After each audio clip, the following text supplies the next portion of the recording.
Hai teman writers, kemarin di langkah pertama dan di langkah kedua kita membahas mengembangkan ide dan juga karakter. Sekarang kita coba membuat outline novel. Beberapa teman writers mungkin akan melewatkan bagian ini ya, karena pengen langsung nulis aja. Nah itu boleh-boleh aja, nggak ada masalah. Tapi saranku, walaupun kita seorang penser, dimana kita langsung nulis aja tanpa kerangka karangan, menurut aku perlu juga kita memetakan perjalanan kita ke depannya, supaya tidak tersesat dan tidak terlupa. Karena menurut pengalaman aku, sebenarnya aku adalah seorang penser ya, tapi aku sering kehilangan arah gitu di tengah jalan. Jadi langsung aja, bagi yang membutuhkan sebuah outline atau kerangka karangan sebelum mulai menulis, yuk kita lanjut. Sebenarnya banyak kali cara untuk menyusun kerangka cerita pada sebuah novel. Namanya juga menurut aku novel itu karya seni juga ya. Jadi udah pasti banyak kali cara dan jalan untuk melakukannya. Kali ini kita akan bahas, yang akan kita bahas maksudnya adalah cara berdasarkan 15 beat atau 15 ketukan yang dibuat oleh Jessica Brody dalam bukunya Save the Cat Writes a Novel. Teman-teman bisa cari buku itu sendiri ya kalau mau penjelasan dan contoh-contoh lebih detail lagi. Di sini kita hanya mendiskusikan permukaan-permukaannya saja. Itu pun mudah-mudahan teman-teman bisa langsung ngerti karena aku berusaha menggunakan bahasa sesimpel mungkin dan sudah melalui proses pemahaman aku pribadi. Nanti kalau teman-teman baca bukunya sendiri dan kemudian menemukan pemahaman lain atau cara lain nggak masalah, lakukan aja. Nah pada intinya semua yang kita lakukan kan untuk menolong kita dan untuk memudahkan kita menulis novel. Jadi kawan-kawan, biasanya sebuah cerita atau novel itu terdiri dari 3 babak, ya kan? Sejak zaman Socrates sudah memang begitu. Sejak zaman Aristoteles sudah seperti itu ya. Biasa disebut dengan Act 1, Act 2, dan Act 3. Act 1 ini biasa diisi dengan pengenalan karakter ya teman-teman. Jadi di situ tujuannya apa dan halangan yang akan membuatnya lompat ke dunia baru di Act 2 atau babak kedua. Di Act 2, tokoh kita akan menikmati keseruan dunia barunya. Bisa menikmati juga, bisa meditasi, tergantung konflik apa yang kita jatuhkan. Nah, di sini dia akan mengejar atau masih mengejar dan menyelesaikan masalah dengan cara-cara yang salah. Sampai nanti dia akan kehilangan segalanya agar bisa melompat ke babak ketiga atau Act 3. Di dalam Act 3 biasanya karakter kita akan menyadari apa yang sebenarnya dia butuhkan. Ya, setiap karakter kan yang kita bahas kemarin tuh harus punya want dan need ya. Di sini dia sudah menyadari apa yang need. Nah, ini yang akan menjadi tujuannya selama ini adalah salah, dia tuh sadar gitu. Sebenarnya semua yang terjadi karena itu dia harus mempelajari sesuatu sehingga membuatnya berubah atau bertransformasi. Klimaks cerita ada di mana? Ya berada di babak ketiga ini atau Act 3. Supaya lebih jelas, di sini aku akan coba ya memberikan contoh outline novelku sendiri. Yang kemarin tuh aku buat berdasarkan 15 beats Save the Cat Writes a Novel by Jessica Brody ini. Nah novelku ini belum jadi ditulis ya, belum jadi dikembangkan, masih aku bikin outline aja. Sebelumnya aku akan bacakan dulu ya premis dari ceritaku yang berjudul Yo dan Anne. Ini adalah premis sederhananya aja. Hidup Yohan jungkir balik ketika dia bertemu Anne, tetangga barunya. Nah kemudian aku akan juga perkenalkan sedikit protagonis cerita Yo dan Anne ini supaya nanti lebih enak ketika kita paparkan di dalam outline ya. Jadi nama protagonisku adalah Yohan Kayla. Secara fisiologis dia anak 14 tahun, kulit sawo matang, tinggi 146 dan sebagainya. Ini nanti bisa teman-teman jadikan contoh ya untuk membuat karakter, untuk menyusun struktur karakter secara sederhana. Terus sosiologisnya kayak mana? Dia anak pertama dari 2 bersaudara, adik laki-lakinya ada, ibunya seorang ibu rumah tangga yang sesekali menerima pesanan kue dan ayahnya adalah seorang pegawai bank. Dia juga tidak punya teman dekat ya. Habis itu dia psikologisnya pemberontak, malas belajar, keras kepala. Problemnya apa? Dia bosan dengan rutinitas yang ada di sekolahnya. Terus want-nya apa? Keinginannya apa? Ingin tidak bersekolah dan bebas seperti Anne, tetangga barunya itu. Nah, tetangga baru Anne itu dinampak gak sekolah-sekolah gitu. Terus apa sebenarnya kebutuhannya? Need-nya? Ya, tentu saja kebutuhannya adalah pendidikan atau skill. Oke, kita langsung masuk ke dalam struktur 15 ketukan Jessica Brody ya. Jadi untuk part ini aku akan bagi 3 bagian karena kalau langsung semuanya nanti panjang kali dan rumit ya, ribet. Jadi aku akan bagi video ini menjadi 3 bagian. Yang pertama ini kita khusus untuk membahas babak pertama atau act 1, nanti part kedua, act 2, dan selanjutnya kayak gitu ya. Nah, kalau di dalam act 1 itu ada 5 bit ya, ada 5 bit saja. Jadi ada yang pertama opening image. Opening image ini adalah potret hero kita atau karakter utama kita atau protagonis kita dalam dunia mereka sebelumnya. Ya, sebelum semuanya terjadi. Nah, itu pada intinya ya. Jadi kalau misalnya kayak aku, ini aku akan gambarkan di opening imageku yang merupakan bab pertama tentu saja, yaitu kegiatan Yohan yang membosankan. Jadi dia sekolah, les ini itu, orang tua yang penuntut gitu ya, menunjukkan itu ya kan sangat perfeksionis, berusaha mengamalkan semua poin-poin dari seminar parenting yang setiap minggu mereka ikuti meskipun nggak cocok sama anaknya gitu ya. Dan yang paling menyedihkan, Yohan juga seringkali dibanding-bandingkan dengan adiknya yang penurut. Nah, ini bisa digambarkan dengan cara yang tidak sederhana ya teman-teman. Di sini teman-teman bisa elaborasi nanti dalam pengembangannya, bisa teman-teman elaborasi dengan setting yang menarik, dengan adegan-adegan yang menarik, dan lain sebagainya kayak gitu ya.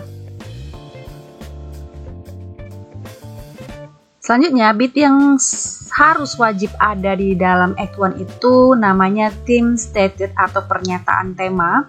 Dan pernyataan tema ini adalah bit 1 ketukan aja, nggak panjang. Jadi teman-teman ini bisa letakkan di opening image, bisa juga diletakkan di setup. Nah, opening image dan theme stated ini memang bagian dari setup ya, dari persiapan. Nanti selanjutnya akan kita bahas apa itu setup. Nah, ini pernyataan tema dulu. Kalau secara pengertian, ini adalah sebuah pernyataan yang dibuat oleh seorang tokoh yang lain, biasanya bukan si hero atau protagonis kita. Ini menyiratkan akan seperti apa kurva karakter hero kita, yaitu apa yang harus dipelajari atau ditemukan si hero sebelum akhir novel kita. Nah, ini disebut juga sebagai tanda-tanda dari pelajaran hidupnya.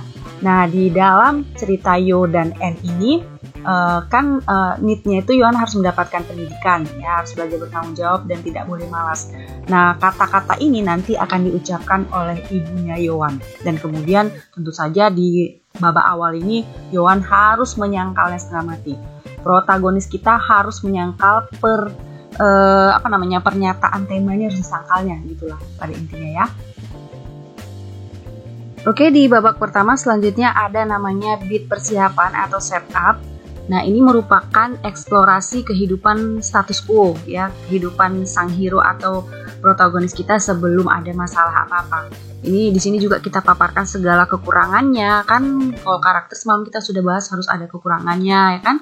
Nah, ketika di sini mempelajari kita sebagai pembaca mempelajari kehidupan si hero sebelum terjadinya transformasi besar dalam hidupnya.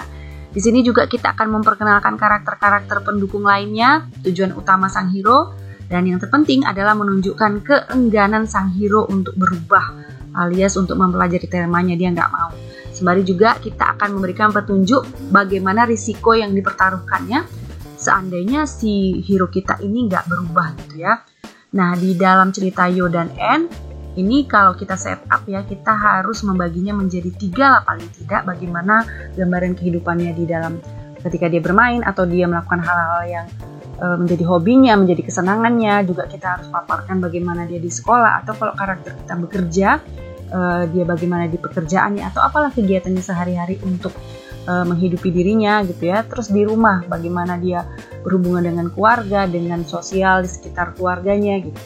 Nah, kalau di cerita Yo dan N ini nanti di dalam bermainnya aku bikin dia nanti ini kan ketemu dengan N, tetangga baru mereka yang baru pindah dari Bali G. Jadi ini N hanya memiliki seorang ibu.